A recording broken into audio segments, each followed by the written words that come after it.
কোঠা নিয়ে যে আন্দোলন করতেছেন না, এই আন্দোলনে কীভাবে সফল হবেন আমি বলে দিতে পারি। এইটা অবলম্বন করলে সফল হবেন। টু বি অনেস্ট, ভিডিওটা দেখেন। তার আগে একটা কথা আপনাকে আমি বলি, সেটা হচ্ছে শরীরের কোনো অঙ্গে যদি ঘা হয়, যখন ওটা ডেঞ্জারাস অবস্থায় চলে যায় তখন কিন্তু বলে যে ওই অংশ কেটে ফেলো। আমি ফেসবুকে গত ভিডিওতে আমি যা বলেছিলাম যে কোঠা আন্দোলনে কিচ্ছু হবে না, পড়ালেখার দরকার নাই, সবাই বাবার সাথে মাঠে কাজ করে, এটা বলছিলাম না? এটা বলছিলাম অনেকটা রাগে। আপনারা বলতেছেন তাহলে তো জাতি মেধাশূন্য হয়ে যাবে, অশিক্ষিত জাতি হইলে জাতি চলবে কিভাবে? তা জাতির মেধা কি আছে আমাকে দেখান। এই জাতির মেধা কোথায় আমাকে দেখান। মেধাবীরা কি বাংলাদেশে থাকতেছে? কয়জন বুয়েটে যে পাশ করা ছাত্রছাত্রী কয়জন থাকতেছে বাংলাদেশে? ভালো ইউনিভার্সিটিতে পড়া কয়টা ছেলে বাংলাদেশে থাকতেছে? তারা তো মানে ঘুম থেকে উঠেই স্বপ্ন নিয়ে যে আমি বিদেশ যাবো কবে, এ দেশ ছাড়বো কবে। আমার আমার ফুফাতো ভাই একজন ইঞ্জিনিয়ার হয়েছে ভালো ইউনিভার্সিটি থেকে, ও বলতেছে যে আমি বাইরে যাব, অলরেডি প্রসেসিং ডান।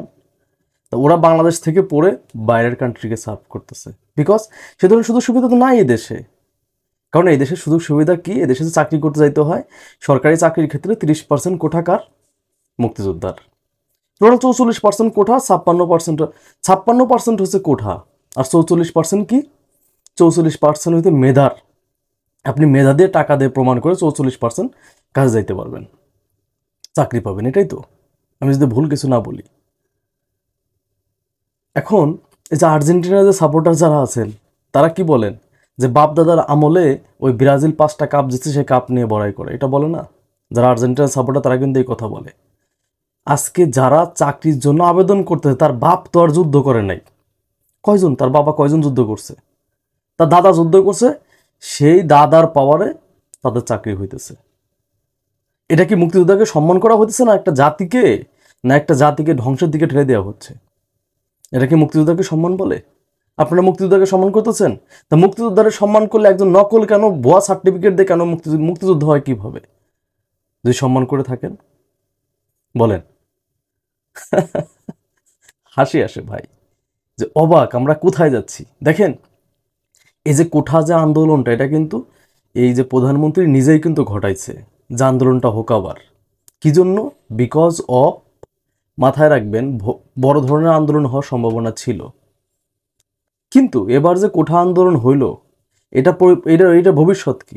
আমি গত ভিডিওতে বলছি না যে কিচ্ছু হবে না, কিচ্ছু হবে না, কিন্তু কি হবে না হবে এটা বলবো, কিভাবে কাজ করলে হবে এটা বলবো। আমি ক্ষুদ্র একটা মানুষ ভাই, আমার কাছে মনে হয়েছে যে এই জিনিসটা করলে কোঠা আন্দোলন, কোঠা নিয়ে যে আন্দোলন হতেছে এটা সফল হবে।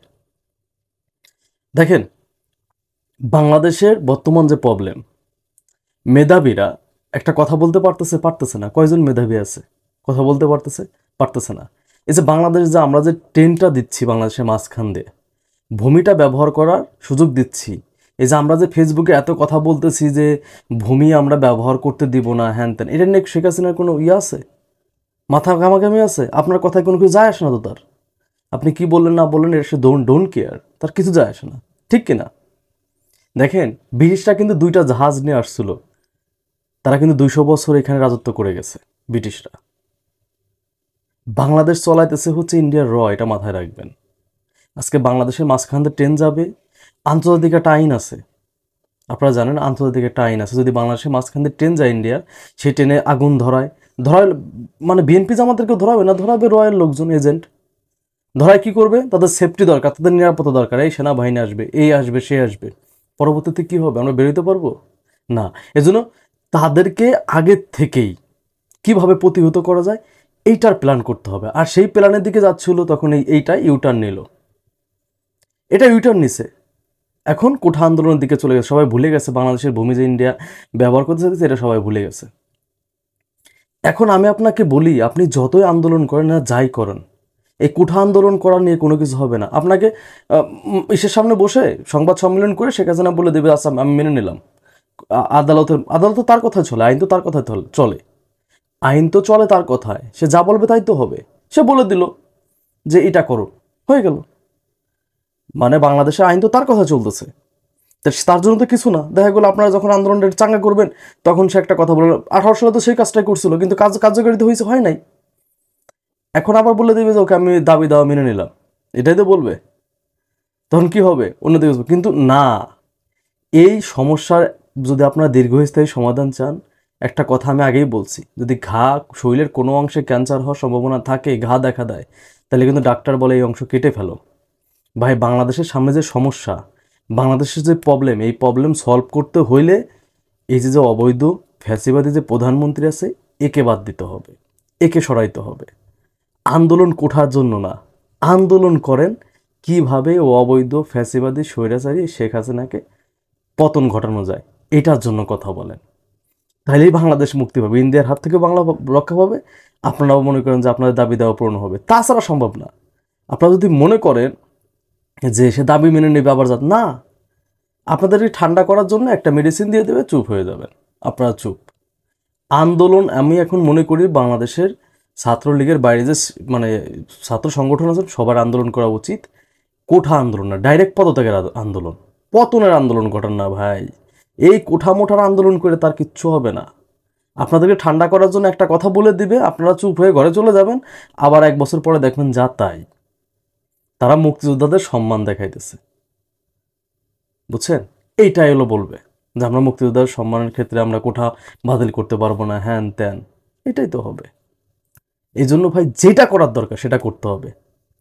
আমার মনে হয় এবারের আন্দোলনটা সেইটাই রূপ নেবে, সরকারপত্র আন্দোলনের রূপ নেবে। বিকজ 18 সালের আন্দোলনে আপনারা জানেন সবাই শেখ মুজিবের ছবি নিছিল, শেখ হাসিনার ছবি, স্লোগানে শেখ হাসিনার কথা বলতেছিল, শেখ মুজিবের কথা বলতেছিল। কি হয়েছিল? পুলিশ কিন্তু গুলি করছিল, পিটাইছিল। তাদের ছাত্রলীগের যে সান্ডা পান্ডা আছে তাদেরকে দিয়ে পিটায় পৃথিবীর ইতিহাসের লজ্জাজনক ঘটনা মনে হয় নাই যে ছাত্রদের পিটাইয়া রাস্তা ছাড়া করছে, মারছে। বুঝতে পারছেন?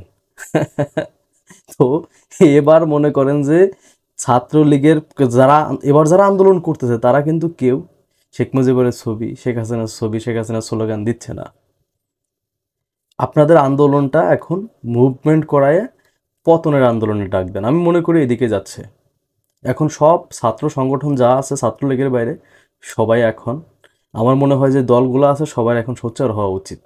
কারণ এর হাত থেকে রক্ষা পাইতে হলে এর পতন ছাড়া কোনো উপায় নেই। একটা কথা আমি বলছি, ব্রিটিশরা 2টা জাহাজ নিয়ে ঢুকছিল, তারা কিন্তু 200 বছর এখানে রাজত্ব করে গেছে। একটা কথা মাথায় রাখবেন, এই ইন্ডিয়া যদি ট্রেন নিয়ে বাংলাদেশে ঢুকতে পারে, বাংলাদেশ চিরদিনের জন্য রাজত্ব করবে। কারণ ইন্ডিয়ার সাথে যুদ্ধ করে পেরে ওঠার মতো ক্ষমতা আমাদের নাই। আগে ভাগে যা করার করতে হবে, বুঝতে পারছেন? যা করার আগে ভাগেই করতে হবে। আর আপনাদের পতনের আন্দোলন, আপনাদের কোঠা আন্দোলন যদি সফল করতে চান, আন্দোলন হোক এইটাই যে শেখ হাসিনার পতন চাই, তাইলেই আপনারা পারবেন, তাছাড়া সম্ভব না ভাই। ক্ষুদ্র একটা মানুষ, ক্ষুদ্র একটা উপদেশ দিয়ে গেলাম, মানা না মানা আপনাদের ব্যাপার। ধন্যবাদ সবাইকে। আসসালামু আলাইকুম।